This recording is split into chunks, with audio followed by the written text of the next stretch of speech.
Hello friends, आज हम बात करेंगे अपने human anatomy and physiology second के बारे में, जो कि हमारा वी फॉर्म फर्स्ट ईयर और सेकेंड सेमेस्टर का सब्जेक्ट है, जिसमें हम ऑल सिलेबस के इंट्रोडक्शन के बारे में समझेंगे। तो चलिए शुरू करते हैं। बात करें अपने यूनिट फर्स्ट के बारे में, तो हमारा नर्वस सिस्टम है।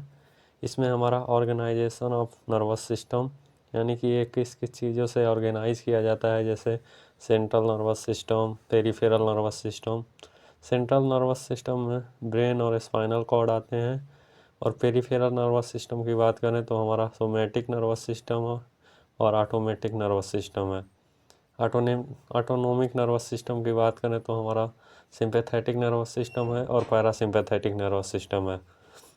न्यूरॉन की बात करें तो हमारा स्ट्रक्चरल एंड फंक्शनल यूनिट है हमारे नर्वस सिस्टम का। अब बात करें न्यूरोलजिया की, तो ये हमारा पेरिफेरल नर्वस सिस्टम का पार्ट है। ये सपोर्ट करता है न्यूरॉन को और अदर फंक्शन करता है। ये 6 टाइप का होता है, जैसे microglia, ependymal cell, oligodendrocytes, Schwann cell, satellite cell और astrocyte. Classification of properties of nerve की बात करें तो हमारा histologically functionally based on diameter and conduction velocity carrying neurotransmitter.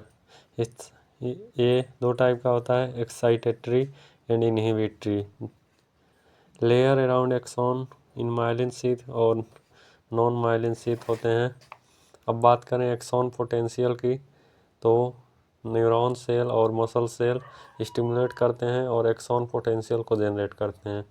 Types की बात करें तो excitatory stimulus, inhibitory stimulus and mix, यानी कि बोथ स्टिमुलस हैं। ऐसे ही हमारे नर्व इम्पल्स, रिसेप्टर, सिनेप्स और न्यूरोट्रांसमीटर के बारे में जानेंगे। अब बात करें सेंट्रल नर्वस सिस्टम की, तो हमारा मेनिंजेस है, जो ब्रेन के ऊपर के लेयर होते हैं, जो ब्रेन को प्रोटेक्ट करते हैं। वेंट्रिकल ऑफ ब्रेन की बात करें तो यह एक नेटवर्क होता है जो इंटरकनेक्ट होता है फ्लूइड फील्ड कैविटीज, जो प्रोड्यूस और सर्कुलेट करता है CHF, सेरिब्रोस्पाइनल फ्लूइड को। Structure and function of brain की बात करें तो हमारा सेरिब्रम, ब्रेन स्टीम, सेरिबेलम, इन सब के बारे में जानेंगे। और स्पाइनल कॉर्ड के gross structure, function of afferent and different tracts और रिफ्लेक्स एक्टिविटी के बारे में जानेंगे। अब बात करें अपने यूनिट सेकेंड की, जो कि हमारा डाइजेस्टिव सिस्टम है। तो बात करें फर्स्ट टॉपिक की, तो एनाटॉमी यानी structure of GI track with function of stomach and other part के बारे में जानेंगे। वैसे तो फुल डिटेल ऑफ GIT के बारे में चैनल पर पड़ी हुई है वीडियो, आप चाहें तो देख सकते हैं। अब बात करें नेक्स्ट टॉपिक की, तो हमारा इनर्जेटिक्स है, यानी कि हमारे बॉडी से कैसे एनर्जी फॉर्म हो रहा है। Formation and role of ATP के बारे में भी जानेंगे। क्रिएटिनिन फॉस्फेट और BMR की बात करें तो हमारा क्रिएटिनिन फॉस्फेट एक हाई एनर्जी मॉलिक्यूल होता है, जो कि मसल और ब्रेन टिश्यू में स्टोर होता है, जो तब एक्ट करता है जब रैपिड एनारोबिक सिचुएशन होता है, तब जनरेट करता है एनर्जी ATP फॉर्म में। BMR की बात करें तो हमारा बेसल मेटाबॉलिक रेट होता है।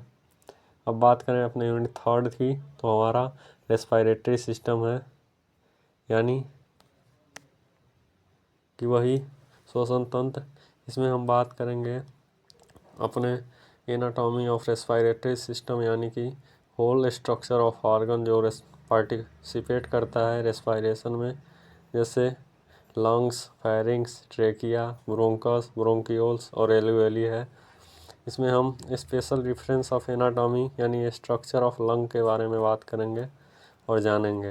मैकेनिज्म ऑफ रेस्पिरेशन की बात करें तो हमारा एक इंस्पायरेशन होता है और एक एक्सपायरेशन होता है, जो कि हमारे प्रोसेस हैं, इनकी डिटेल चर्चा करेंगे। लंग्स वॉल्यूम की बात करें तो measure the volume of air in the lungs at different phases of the respiratory cycles. ऐसे ही capacities transport of respiratory gases, artificial respiration और रेसुसिएशन मेथड है, इन सब के बारे में कंप्लीट डिस्कस करेंगे। अब बात करें नेक्स्ट टॉपिक की, तो हमारा यूरिनरी सिस्टम है। तो बात करें इसके बारे में, तो हमारा यूट्यूब पर ऑलरेडी यूरिनरी सिस्टम का डिटेल लेक्चर पड़ा हुआ है, आप चेक कर सकते हैं। अब बात करें अपने यूनिट 4 की, तो हमारा एंडोक्राइन सिस्टम है। तो बात करें एंडोक्राइन सिस्टम की, तो ये नेटवर्क ऑफ ग्लैंड होता है जो प्रोड्यूस और स्टोर और हार्मोन रिलीज करते हैं डायरेक्टली ब्लड स्ट्रीम में, यानी कि डक्टलेस ग्लैंड होते हैं और बॉडी फंक्शन को रेगुलेट करते हैं, जो ग्रोथ, डेवलपमेंट, मेटाबॉलिज्म, रिप्रोडक्शन और डिफरेंट प्रोसेस में हेल्प करते हैं। इसमें हम जानेंगे अपने मैकेनिज्म ऑफ हार्मोन एक्शन के बारे में कि वो इसमें मैकेनिज्म ऑफ हार्मोन एक्शन के बारे में कि वो कैसे ब्लड में रिलीज होकर सेल से बाइंड करके रिसेप्टर को एक्टिवेट करते हैं और अपना काम करते हैं। इसमें अपना पिट्यूटरी ग्लैंड जो कि मास्टर ग्लैंड कहलाता है, ब्रेन में मटर के आकार का होता है जो ज़्यादातर फंक्शन करता है और बहुत से एंडोक्राइन ग्लैंड को कंट्रोल करता है। नेक्स्ट है थायराइड ग्लैंड जो कि गले में होता है, जो बटरफ्लाई शेप में होता है, जो थायराइड, एंटी थायराइड और कैल्सिटोनिन रिलीज करता है। एड्रीनल ग्लैंड की बात करें जो कि किडनी के ऊपर बैठा रहता है, जो मदद करता है मेटाबॉलिज्म, इम्यून रिस्पॉन्स, स्ट्रेस और ब्लड प्रेशर को कंट्रोल करने में। इससे different type of hormone release होते हैं जैसे कॉर्टिसोल, एल्डोस्टेरोन, एड्रीनलिन और अदर हार्मोन्स। पैनक्रियाज की बात करें तो हमारा ब्लड ग्लूकोज लेवल कंट्रोल करता है, जिसमें इंसुलिन, ग्लूकेगॉन और सोमेटोस्टेटिन जैसे हार्मोन रिलीज होते हैं। हमारे पीनियल ग्लैंड, थाइमस और इनके डिसऑर्डर के बारे में डिटेल जानेंगे। अब बात करें यूनिट 5 की, तो हमारा रिप्रोडक्टिव सिस्टम है।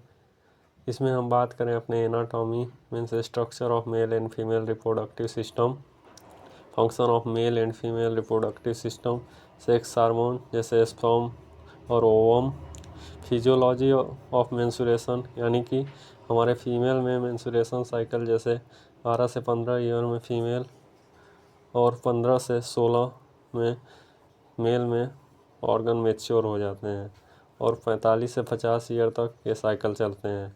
मेंसुरेशन साइकिल में फेजेज होते हैं जैसे menstruation phase, follicular phase, ovulatory phase, luteal phase.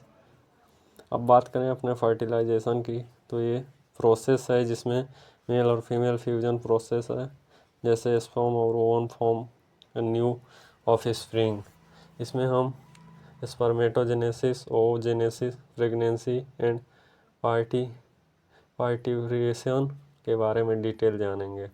अब बात करें नेक्स्ट टॉपिक की, तो हमारा इंट्रोडक्शन ऑफ जेनेटिक्स है, जिसमें हम जेनेटिक क्रोमोसोम, जीनस और डीएनए के बारे में समझेंगे। अपने प्रोटीन सिंथेसिस की बात करें तो हमारे डीएनए और आरएनए फॉर्मेशन में प्रोटीन का सबसे बड़ा रोल होता है। Protein synthesis it is the fundamental biological process wherein cell build protein based on DNA instruction involving two main stages, transcription और translation। Genetic pattern of inheritance की बात करें तो हमारा autosomal dominant, X linked dominant, Y linked and mitochondrial determine how to translate और disease von fast. तो ये था हमारा आज का लेक्चर। तो आई होप आज का वीडियो आपको अच्छा लगा होगा।